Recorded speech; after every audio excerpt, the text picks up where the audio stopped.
It's been a little while since I last did a coffee time, and you know what? Today is a great and a sad day for it. First off, before I talk about anything, I do want to let you know that if there's any noise in the background, they gave off code yellow for the weather, and on top of that they're also doing some construction to the road just outside of the house. But anyway, let's talk about StarCraft.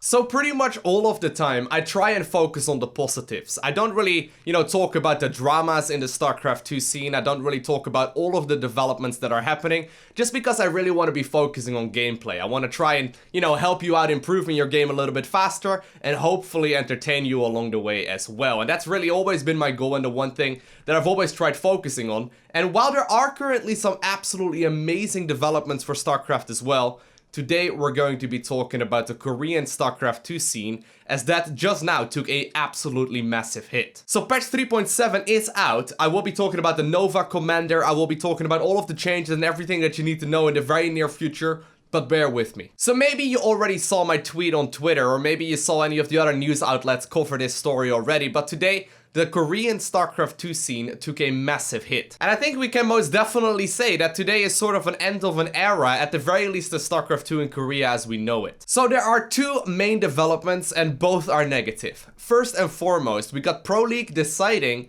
that they are not going to put out any more StarCraft 2 leagues in the future. And on top of that, we saw 5 main teams in Korea decide to not continue supporting their StarCraft 2 divisions. That is going to be KT, SKT, CJ, Samsung, and I'm forgetting one as well. Oh, MVP, of course. So what that means is that all of a sudden, one of the very biggest tournaments in Korea is gone, and 5 of the main teams have disbanded. Well, obviously, they're still supporting their League teams and their Overwatch teams and their Hero and all of the other games, but really, all of their, StarCraft 2 players are right now up for grabs and are not, being supported by their team anymore.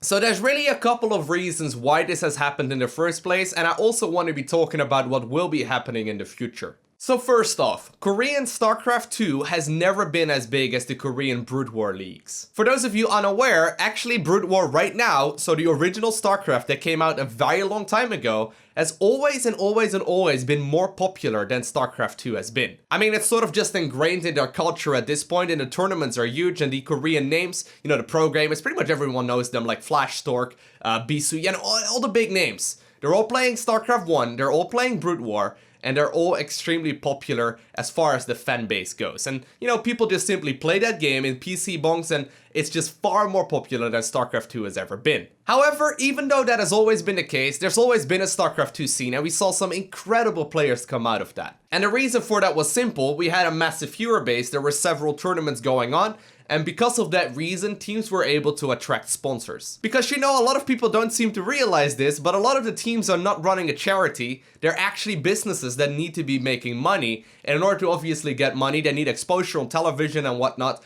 and they need to be able to draw in sponsors, of which they can put names on their jerseys, doing commercials and all those kinds of things. However, in Korea, in 2016 in particular, we've seen some massive issues. Primarily, it all comes down to the fact that there's not a whole lot of exposure anymore for a significant portion of the professional gamers. There's just not very many tournaments that they can participate in. Sure, we had Pro League, sure we had SSL, sure we had GSL, and we had the Kespa Cup as well. But other than that, there's really not a whole lot. And considering many of these tournaments are only really open to like a handful of players to begin with, it's very difficult for new players and, new teams to really get into that scene. So in Korea, if you're not in the GSL, that means that most of the year you will probably just be at home practicing. You're not gonna get any television time other than maybe the occasional Pro League match and maybe a Kespa Cup round here and there, or maybe an online cup. So that's the first thing. Not a whole lot of teams and people were able to make a living because they couldn't really attract the sponsors, as they wouldn't really be getting a whole lot of airtime. There's a second thing as well, and I don't really want to go all too deep into this because it's honestly like beating a dead horse right now, but obviously we had the match fixing scandal last year. In case you are completely unfamiliar, the world champion Life, one of my absolute favorite players of all time, turns to have thrown matches in order to get money. He's basically voluntarily lost games that were obviously extremely important for the scene in order to get more money. Now, of course, that entire story came out and there's been talks about other players potentially throwing matches as well, but obviously the fact that the world champion ended up throwing matches as well as a couple of other players that we know of, and obviously while he did get prosecuted and all that, obviously did hurt the Korean scene a lot. Last but not least, we also saw the region locking, which is something that Blizzard basically ensued to make sure that Koreans would not be dominating all of the foreign cups as well. And while I really like the idea of it, and while I'm really glad that we now also see, you know, non-Koreans being able to compete in Korean tournaments and actually win them, I'm talking to Yunip, that was absolutely incredible. But obviously, because the Koreans couldn't participate in all too many tournaments at home and also not abroad, that made it very difficult to also earn an income. And really what this all just comes down to is the basic rules of supply and demand. In the end, businesses aren't charities, and Korean teams need to be able to make money in order to pay their players and actually give them, you know, reasons to compete in tournaments. And without sponsorships and without that exposure, that's obviously not going to be happening. Now, while the Korean scene definitely took a massive hit, there is still, you know, some light on the horizon as well, and I think it isn't quite all, you know, dark and gray just yet. So let's talk about what we've got left over and what will more than likely be happening in the future. First off, there are still a couple of tournaments and teams around. For example, we still have Africa, and then we also got the JNR Green Wings. And while obviously Pro League decided to end things, we still do have GSL, we still do have SSL, and we still do have the Kespa Cup. Now, whether or not SSL is gonna make it in the end, that's gonna be hard to say, but it seems like GSL and Kespa Cup are obviously very much so promoted by Blizzard and very much so supported by Blizzard as well. Now, one thing we do know is that Blizzard is always going to be supporting StarCraft 2, at the very least in the nearby future. I'm pretty sure that's obvious as well with the amount of content that we've been seeing over this year as well. And while some people may have been worried that after the Legacy of the Void release,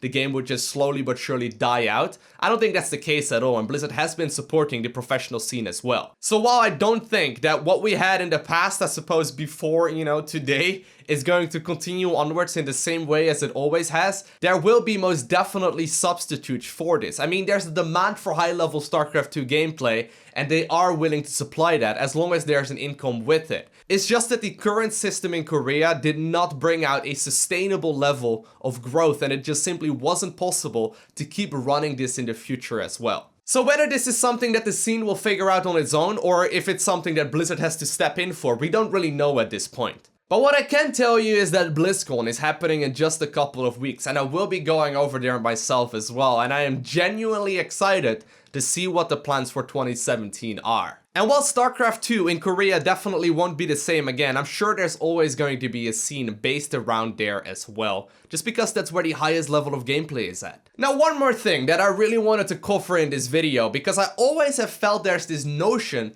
in the StarCraft 2 scene that for some reason, StarCraft 2 has to be as big as, for example, Dota, League of Legends, CSGO, Hearthstone, Overwatch, like all these games. For some reason, there's the notion out there that StarCraft's competitive scene needs to be as big as their, you know, direct competitors. And obviously, we all know that it's not. It's just simply not there. Maybe once upon a time, StarCraft was the biggest esport, but as it is right now, other games have simply overtaken it. And there's always been this ongoing meme over the last couple of years of StarCraft 2 being a dead game, and I honestly could not disagree with you more. The fact of the matter is that there is still at least 1 million players out there every single month who are playing StarCraft 2. And I personally also do see at least 1 million to 2 million views every single month on my StarCraft 2 videos. I mean, heck, these StarCraft videos that I've been putting out over the last week or two have been doing extremely good. It's just that maybe the 1v1 aspect of it is not nearly as big as we've always wanted it to be, and I mean, the fact of the matter is that co-op is more popular than all of multiplayer combined. And while I don't think that competitive StarCraft will ever grow to the size of League of Legends or Dota or CSGO or Hearthstone or all of those kinds of games, I do think there's always going to be room for a scene, but I do think we need to maybe accept the fact that it won't be as big as some of the other games out there. And that's fine. I mean, that's totally cool. There's absolutely no reason why StarCraft 2 needs to be the biggest game out there. It's my favorite. I hope it's yours as well, because the game is freaking awesome. But I mean, the game is very hard as well. Not a lot of people are willing to dedicate that much time in order to just find out that they're not good enough to themselves and they have no one to blame but themselves and not their teammates. Anyway, long story short, before I go off into a rant, StarCraft 2 scene in Korea has been hurt today. But I'm sure that the future is definitely not as grim and dark as some people make it out to be. Anyhow, a lot of videos coming for StarCraft 2 in the future. I'm not going anywhere. I hope you enjoyed watching this one as well. And while it's a little bit more negative, if you're interested in watching more StarCraft, make sure you hit that subscribe button down below. Also, while you're at it, make sure to check out the description of the video. There are links to my Instagram, Twitter, and Facebook there too. I'd highly recommend you go follow me. And other than that, I want to thank you all for watching. Have an amazing day.